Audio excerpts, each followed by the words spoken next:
दोस्तों आज हम फिर एक और नई वैकेंसी के साथ आपके सामने हैं। अभी जैसा कि आपको पता है कि अभी बहुत सारी वैकेंसीज हमने कोर्ट से रिलेटेड डाली हैं, जिसमें से जहां तक मुझे याद है सीहोर, भोपाल, इंदौर और भी 2-3 जगह थी। अभी हमने 2-3 दिन पहले गुना में भी डाली थी, हालांकि वो वैकेंसी एडवोकेट लोगों के लिए थी। आज हम बात करने वाले हैं मध्य प्रदेश की ही एक जिले बुरहानपुर में जिला एवं सत्र न्यायालय बुरहानपुर में वैकेंसी निकली हुई हैं। क्या वैकेंसी रहने वाली, क्या योग्यता रहने वाली, वो भी हम देख लेते हैं। सबसे पहले आप इनकी वेबसाइट पर आ जाना है, तो वेबसाइट का नाम देख लीजिए burhanpur.dcourts.gov.in। इस पर आपको आ जाना है। यहां पर जब आप आ जाएंगे, ये पूरी इनकी वेबसाइट है। वेबसाइट में आपको इसलिए बताता हूं क्योंकि कई लोग, जिनमें मैं ये तो नहीं कहूंगा दिमाग नहीं होता, बाकी कई लोगों को ये लगता है कि यार ये वैकेंसी फर्जी है।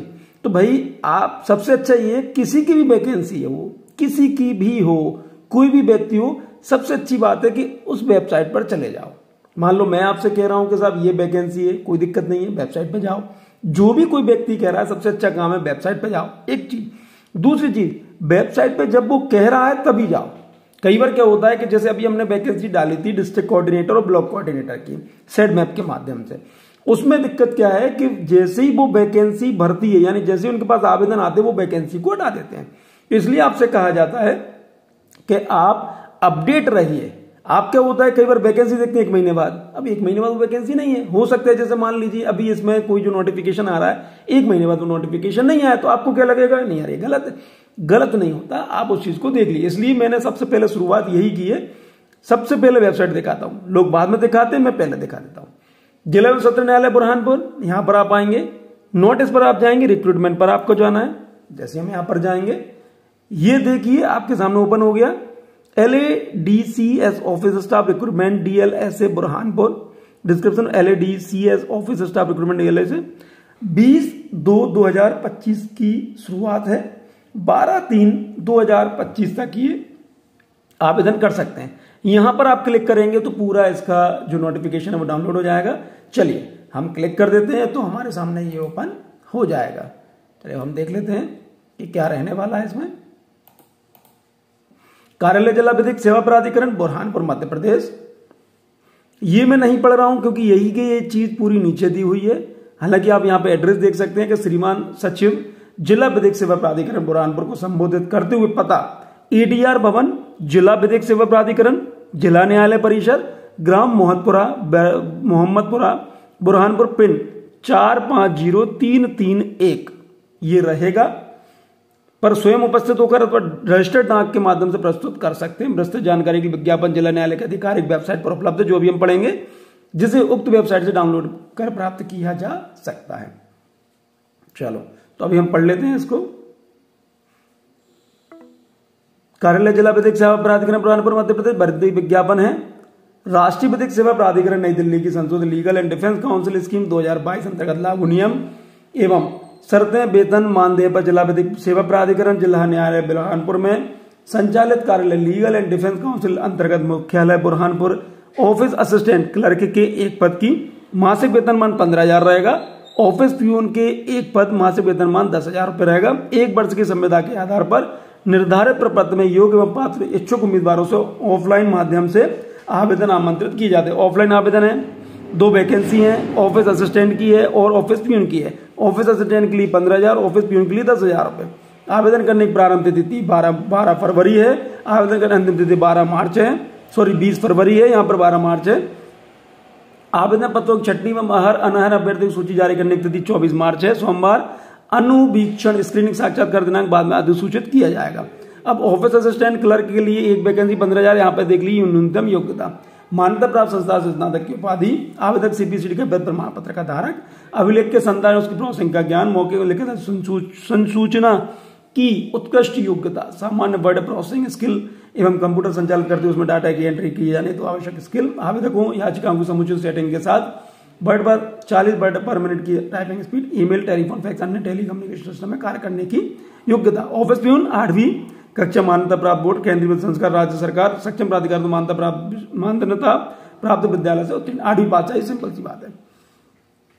आवेदन पत्र प्रस्तुत करते समय आवेदक को उपरोक्त अनुसार दर्शित न्यूनतम शैक्षणिक अर्हता आवेदक की अंतिम तिथि तक उत्तीर्ण होना चाहिए। यानी जब जिस दिन आप आवेदन करेंगे उस तारीख से पहले आपके पास उस तारीख तक भी आपके पास ये चीजें होनी चाहिए। आयु की गणना 1 जनवरी 2025 के आधार पर होगी।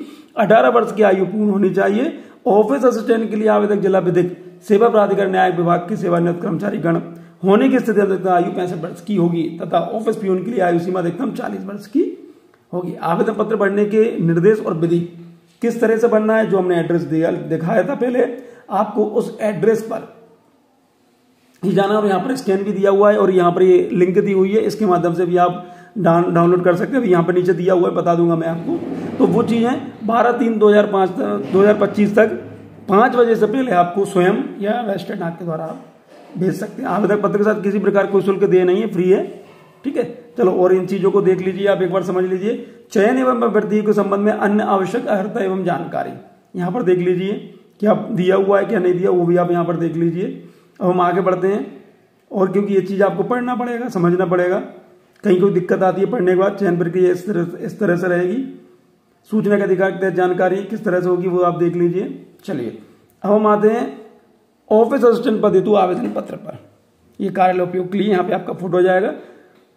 अभ्यर्थी आवेदक का नाम हिंदी में, ध्यान से पढ़िए, ध्यान से पढ़िए, ध्यान से समझिए, उसके बाद लिखिए। बड़े अक्षरों में लिखा है, बड़े में लिखिए, हिंदी में लिखा है, हिंदी में लिखिए। पिता पति अन्य का नाम, जन्म तिथि 1/1/2025 को, आयु स्त्री पुरुष अन्य, श्रेणी विवाहित अविवाहित, यहाँ पर देख लीजिए। जिस बच्चों की संख्या विवाहित, और कोशिश कीजिए, मैं तो यही कहूंगा हमेशा कि भाई सत्य लिखिए, जो सही है वही लिखिए, जिससे भविष्य में कभी कोई दिक्कत नहीं आए।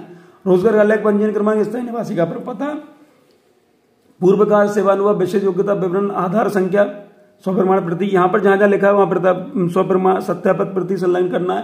Pan card, computer timing speed, shorthand ज्ञान speed, MS Word Excel data feeding. यदि आवेदक के विरुद्ध न्यायालय में कोई आपराधिक प्रकरण लंबित है तो उसका विवरण। आवेदन पत्र समय दस्तावेज यहाँ पर पूरा दिया हुआ है, उसको समझिए। उसके बाद ही 100 घोषणा या आपके द्वारा घोषणा होगी। ध्यान से पढ़िए, मैं आपसे बोल रहा हूं कि अगर आप अभी ध्यान से कोई काम कर लेंगे तो भविष्य में आपको कोई परेशानी ना होगी। बिल्कुल सही राइटिंग में, बिना किसी काटा पीटे के आपको जमा करना है। चलिए अब हम बात करते हैं ऑफिस पियून के लिए।